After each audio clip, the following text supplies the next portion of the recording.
Welcome to MagiTuts. Here's how to make text bigger on Discord Android.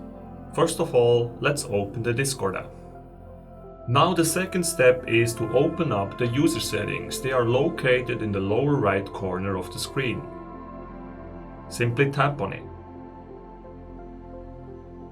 Then make sure to scroll down a little bit until you see Appearance. Tap on Appearance. And now all that is left for you to do is to adjust the chat font scaling fader. To make it bigger, simply drag it to the right.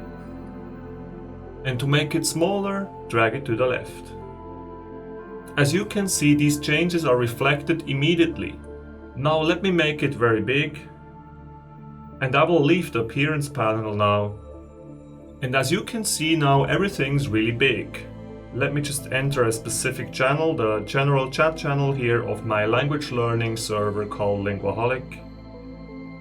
And you will see that everything in here now is really big. The text appears very big and it's very easy to read, even on a mobile phone. That's it guys, all you need to know about how to make text bigger on Discord Android. I hope you did indeed enjoy this video. If you did, I would be most grateful if you could subscribe to my channel, and in that case, please don't forget to hit the notification bell. Have a great day guys, bye!